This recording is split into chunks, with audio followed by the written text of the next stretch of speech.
The latest news on your $2,000 fourth stimulus check update and recurring stimulus check update. In a recent interview, Congressional Progressive Leader Pramila Jayapal has said that she's been pushing President Biden for a $3 trillion stimulus bill. This just adds to the recent developments regarding the stimulus bill. Now, as we all know, the initial price tag that the Democrats have been calling for was $3.5 trillion. Are the progressives finally more open to a lower price tag? President Biden is reportedly moving to cancel $4.5 billion in student loan debt, which is another step forward in canceling more student loan debt round by round. Now, the big question is who's going to get this new relief? Comment down below if you've got an outstanding student loan debt, but stay tuned to find out who's getting it. According to this report, Senate Republican leader Mitch McConnell has vowed that his party will not help raise the debt ceiling in December after Senate Majority Leader Chuck Schumer's speech poisoned the well. It looks like the Republicans really didn't like Chuck Schumer's comments. But how will this affect the debt ceiling issue from now on? We'll discuss all of these and more in our video today, so definitely stick around to the end. But first, I want to say welcome back to all my subscribers. I really appreciate you guys. Hope you guys are doing very well today. We cover all things stimulus, cryptocurrencies, stock market updates, personal finance, the housing market, as well as investing, and of course, stimulus check updates and stimulus package updates. So if you haven't already, hit that subscribe button and tap that notification bell. That way you're notified as soon as I release new videos and content. But anyway, let's go ahead and jump right in. So first up, here's your daily update on the reconciliation bill, aka the stimulus bill, which Congress is working on right now. Democrats have been in a bind recently to get this bill through, and they are doing everything that they can to move forward. In a recent interview, Congressional Progressive Caucus leader Pramila Jayapal said that she's been pushing President Biden for a $3 trillion stimulus package. Yeah, $500 billion less than where we were. This just adds to the recent developments regarding the stimulus bill, and as we all know, the initial price tag that Democrats have been calling for was $3.5 trillion. But at this point, the chances of seeing that price tag in the final bill is kind of low. So why is Pramila Jayapal pushing for this $3 trillion deal now? Let's look into the details. It says here, Washington Representative Pramila Jayapal, the head of the Congressional Progressive Caucus, says she has pushed President Biden to hold the line and keep his ambitious social spending plan closer to $3 trillion instead of the $2 trillion range that he has floated to Democrats in recent days. Jayapal told the Associated Press in an interview on Thursday that she had told Biden that his suggestion for compromise was too low, and I said I would really like to be closer to 3. The original amount of the stimulus package for Democrats' initiatives, including expanded child care, health care, education, and environmental programs, was $3.5 trillion. Now, as things stand now, it really does seem like the price tag will be lower than $3.5 trillion, which is likely why Pramila Jayapal is pushing for a $3 trillion bill. A compromise at around $2 trillion will indeed seem way too low when you consider the top priorities that Democrats are pushing for here. Democrats are also pushing hard for President Biden's Build Back Better plan, and this stimulus bill is just one of the many parts of this program. Lawmakers have even labeled this as the Human Infrastructure Bill, which is looking like it's kind of like the perfect name for it. Guys, the Democrats weren't joking around when they said that this would be the most transformative bill in U.S. history. Some of the provisions that Democrats are pushing for include Medicare expansion, lower drug prices, Social Security raises, free community college, universal pre-K, corporate tax hikes, housing credit improvements, unemployment, an extension on the child tax credits, and a whole bunch more. There have also been discussions to include a fourth stimulus check in there, but Democrats have yet to give us an update on that one. Now, the chances of seeing another round of stimulus checks are definitely not zero, especially since Democrats could always add things in at the last minute like they did last time. Of course, we'll have to wait and see about that one. All of this context regarding the stimulus bill gives us an idea of why Pramila Jayapal is pushing President Biden for a $3 trillion stimulus bill. The Democrats' plans are grand and ambitious, and so,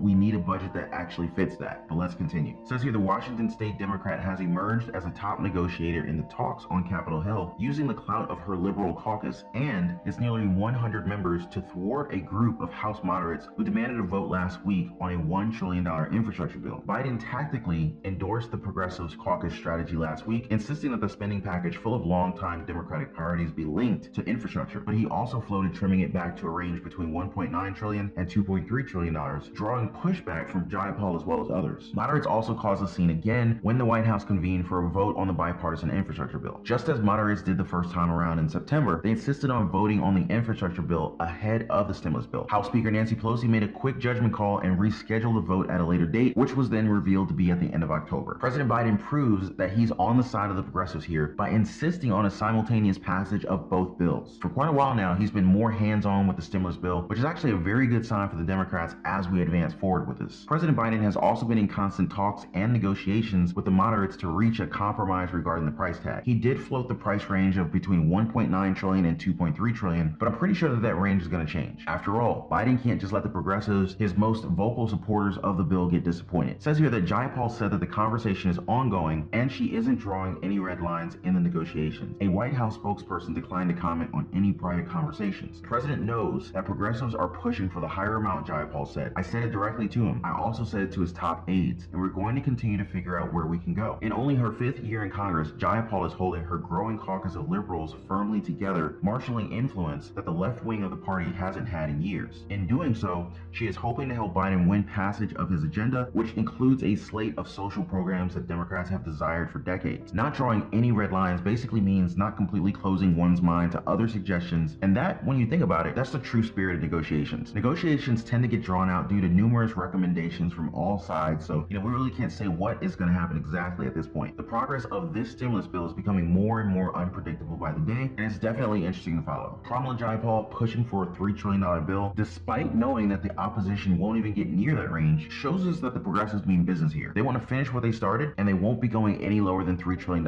at the risk of losing more of their priorities. But what do you guys think about this though? Kamala Jayapal is certainly leading her group by pushing hard for their agenda. Will the Democrats be able to win this price tag war? Let me know your thoughts in the comments below. Up next, here's some news on the student loan debt forgiveness, which I'm pretty sure a lot of you guys are going to be happy to hear about. President Biden is reportedly moving to cancel $4.5 billion in student loan debt, which is another step forward in canceling more student loan debt round by round. Now, who will get this new relief? Let's look into the details here. President Joe Biden's administration has announced major changes for a federal student loan forgiveness program that could relieve borrowers of more than $4.5 billion in debt. The overhaul also will help hundreds of thousands of Americans move closer towards seeing their student loan balances wiped clean, the U.S. Department of Education says. That sounds like very good news to me. Now, that would give them more financial room to save, invest, or get a handle on other debts. Comment down below if you could use a hand, especially in the middle of this pandemic. But this is great news for all the student loan borrowers out there. President Biden is once again back with a new round of debt cancellation, which will be expected to help hundreds of thousands of Americans. By enacting recent changes to the program, people struggling to pay their loans will have one less problem to worry about, and they'll even be able to keep more of their hard-earned money to be able to save a little bit more for other stuff. However, who is qualified for this? It says here teachers, nurses, first responders, service members, and so many public service workers have had our back, especially amid the challenges of the pandemic. This comes according to Education Secretary Miguel Cardona, and he said today the Biden administration is showing that we have their backs too. Thanks to changes announced by Cardona's department this week, 22,000 borrowers are now eligible for $1.74 billion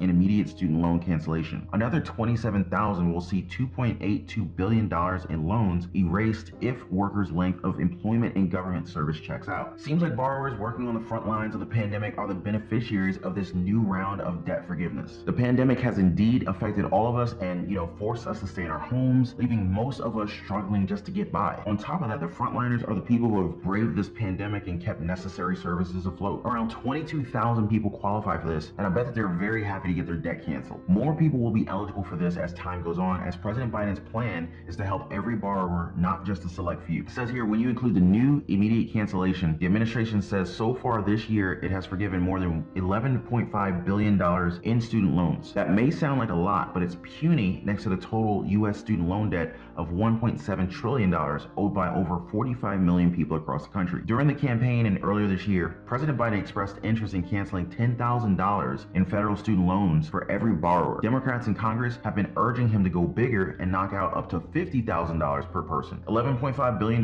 does look pretty puny when you put it next to the total debt of $1.7 trillion. However, slow progress is still progress. Small steps will eventually lead to the ultimate goal, and hopefully, those steps would actually get bigger. It's been said that President Biden could do away with debt forgiveness for everyone with the flick of a pen, but I got a feeling he's not going to do it that way. He'll likely do it round by round, so we'll see about that. More importantly, talks of cancellation of $50,000 per person have been started by President Biden himself, but there haven't been any new updates on that one yet. Everyone definitely wants to see widespread debt forgiveness and lose the burden of paying back student loans, so it's almost certain that the administration will address that. Hopefully that comes sooner rather than later. What are you guys thinking about this though? A new round of student loan debt relief is a blessing for all the qualified borrowers, especially during this pandemic. Are you a part of this latest round? Is this fair to have some people have their student loan debts forgiven? If hundreds of thousands, if not millions of people have their student loan debts forgiven, but let's just say you don't have any student loans. Should you have your auto loan forgiven? Should you have your house paid off by the federal government? Drop me a comment down below. I'd love to hear from you guys. Last but not least, here's your daily update on the debt ceiling issue, which has gone through many ups and downs recently. Now, according to this report, Senate Republican leader Mitch McConnell has vowed that his party will not help raise the debt ceiling in December after Senate Majority Leader Chuck Schumer's speech poisoned the well. Now, it looks like Republicans didn't really like Chuck Schumer's comments. This could cause quite a significant domino effect down the line. But what else did the Republican leaders say about this one? Let's look into it. It says here, last night, Republicans filled the leadership vacuum that has troubled the Senate since January. I write to inform you that I will not provide such assistance again if all your Democrat government drifts into another avoidable crisis. This is what Mitch McConnell wrote in a letter to President Biden. The letter comes after 11 Republicans helped advance a short-term debt ceiling extension Thursday night after a weeks-long standoff where McConnell and his conference said that Democrats would have to raise the debt ceiling on their own through a budget process known as reconciliation. But on Wednesday, Mitch McConnell backtracked, offering to let Democrats pass a short-term extension that is expected to last into early December. This is just another chapter in the book of Democrats versus Republicans, really. Who was surprised that Chuck Schumer finally let loose and went after Republicans? We have to keep in mind that this whole debt ceiling issue is an avoidable crisis, and the problem here isn't just because of the Democrats. Now, I'm looking at this from a very neutral point of view. Now, if you guys didn't know, this has typically been a bipartisan affair. Both parties usually work together to take action on this one. However, the case now has the Republicans blaming the Democrats for the situation. Fortunately, Mitch McConnell finally cooperated, but things aren't looking good for the next part of the debt ceiling issue coming up in December. But let's see what Chuck Schumer actually said about this one. Solving this Republican manufactured crisis. Despite immense opposition from Leader McConnell and members of his conference,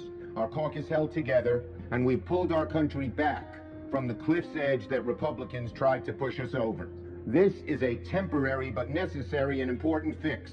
I appreciate that at the end of the day we were able to raise the debt limit without a convoluted and unnecessary reconciliation process that until today the Republican leader claimed was the only way to address the debt limit. Let me say that again.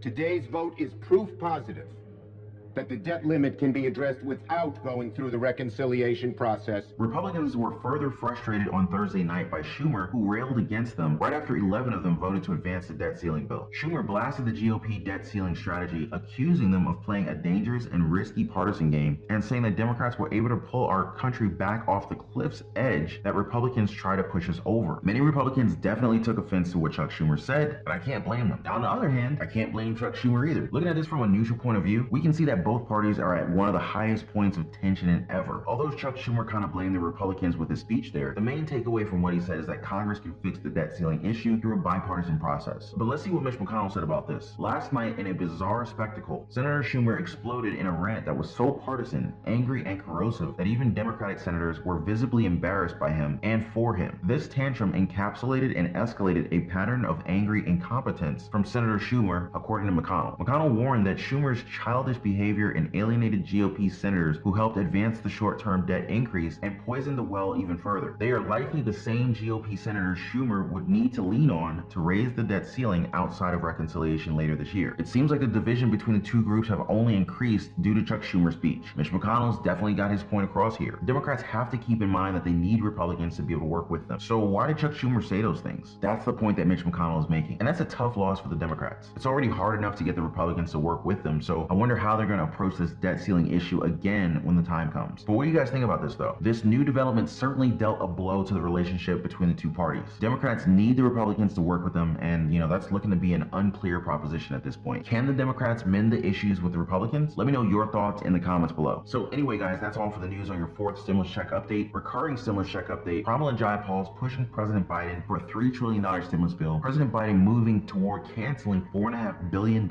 in student loan debt, and Mitch McConnell vowing that his party will not raise the debt ceiling in December. Man, what do you guys think about all this? Let me know your thoughts in the comments down below. I really hope that you guys appreciate it all, and if you haven't already, do like this video, subscribe to the channel, and hit that notification bell. That way you're notified as soon as I release new videos and content. And also, don't forget the video that I dropped recently on how to prepare for the food shortages and inflation that is coming roaring at us. Make sure to hit that video and check that video out right after this one, and I will see you guys on the next one. Take care.